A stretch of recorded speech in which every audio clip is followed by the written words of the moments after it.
The clock read 3 a.m. as David sat in darkness, his mind churning through the events that had shattered his world.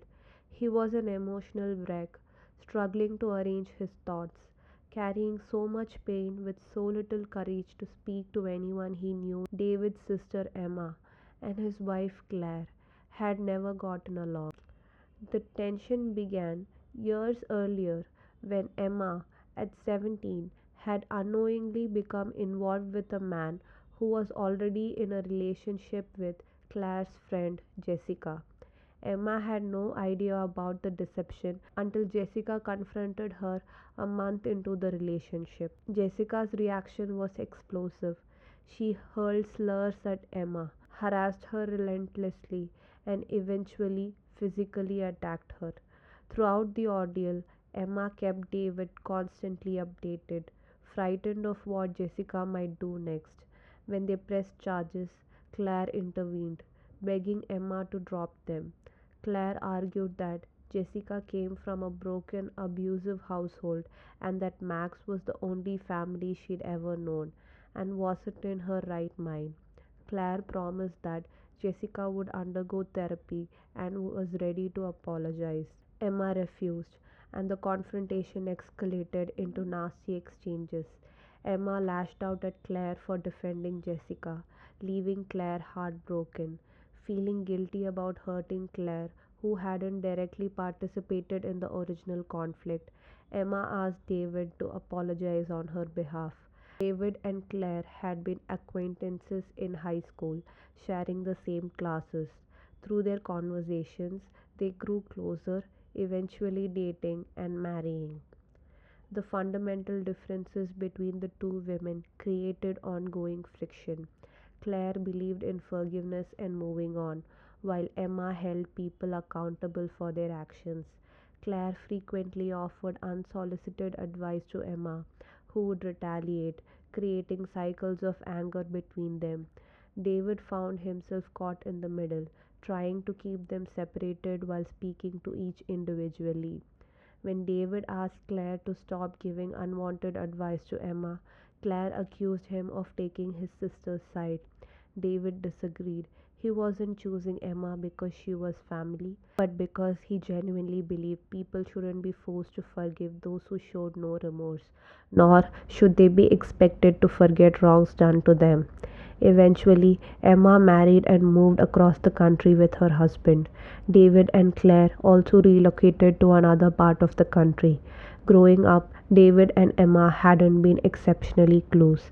They loved each other and cared, but they weren't the type to catch up frequently or text often. Their busy lives gradually reduced their contact to occasional conversations and holiday gatherings. A few months ago, everything changed. Emma called David, sobbing uncontrollably. She needed a place to stay for a few weeks.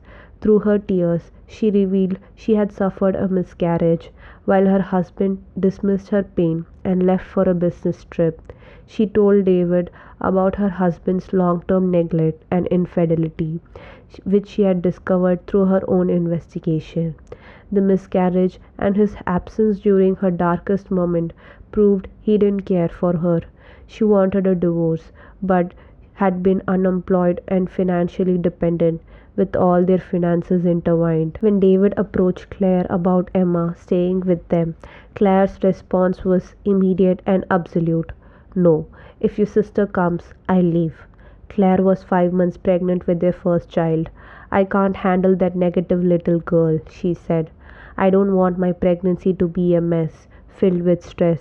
It's my first pregnancy, and it's important to me that everything is smooth sailing. Claire began packing a bag, threatening to leave for her mother's house if David allowed Emma to come. She told him he'd be dead to her if he took his sister's side again, adding that Emma was a grown adult who needs to manage her own life, and if she can't, it might be time to learn to be better. After many arguments, David relented. He called Emma back, explaining Claire's ultimatum but offering alternatives. He could pay for hotels, flights, even help her financially with shelter or divorce proceedings. Money wasn't the issue, but Claire's pregnancy and ultimatums paralyzed him with fear that stress might cause complications. He offered to book her a hotel or help her rent an apartment, promising daily visits.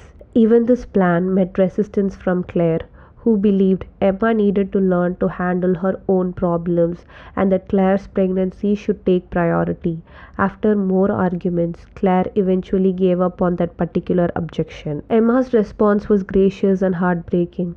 She texted David, apologizing for bothering Claire and saying she had gained clarity. She was fine and would work things out. She thanked him for being a good brother, congratulated him and Claire on their pregnancy, and promised she would never wreck someone's home and peace. She told him she loved him and was grateful to have him as her brother and would never forget their memories. Looking back, David realized the finality in her words, the way she seemed to be saying goodbye. At the time, he was too overwhelmed to recognize the warning signs. About a week later, David's mother called, crying and frantic. Emma had overdosed. Their mother, who called Emma daily, had become worried when Emma stopped responding to calls and messages. She'd asked their cousin to do a wellness check. David was shocked and furious with himself. Emma's final text now seemed obviously like a farewell, yet he had been too blind to see it. When David told Claire, she went from shock to endless apologies, then wept for hours, saying she never expected this outcome and would never have wanted it. David sat frozen, booking a flight to attend his sister's funeral. When Claire begged to come with him, he refused. She quieted down and he left her behind. At the funeral, everyone offered David their condolences, not knowing he was the brother who had turned away his sister during the worst time of her life.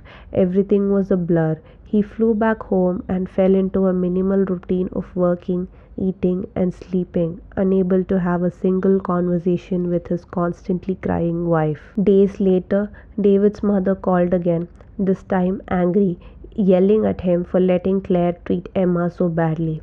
David assumed she meant the unwanted advice, but the truth was far worse. After going through Emma's phone to notify friends of her death, their mother had discovered a series of texts Claire had sent Emma after their argument about her staying with them. The messages were cruel, beyond imagination. Claire had called Emma names, told her to stop disturbing David and ruining their home's peace, and said that just because Emma had suffered a miscarriage didn't mean she could put Claire through a similar stress.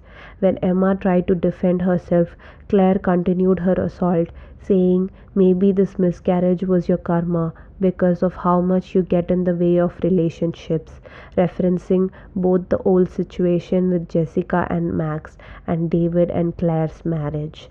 Reading those texts, David felt physically ill. He considered himself calm and level headed, but seeing Claire now filled him with surges of anger and absolute disgust he couldn't shake. Now David finds himself trapped in a marriage that feels poisoned.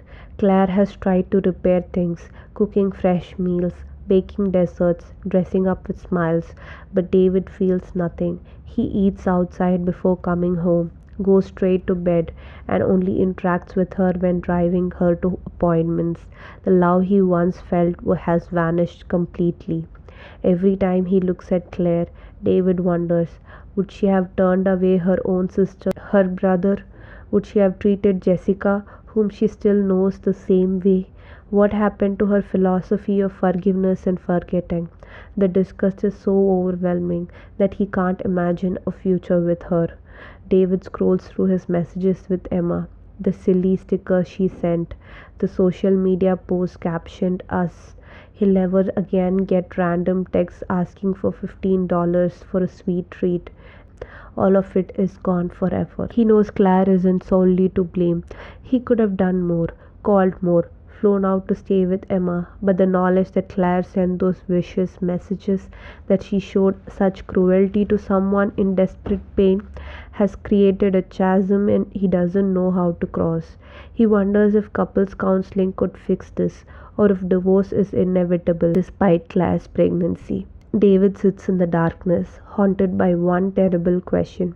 How do you continue loving someone when their actions contributed to losing the person you should have protected the most?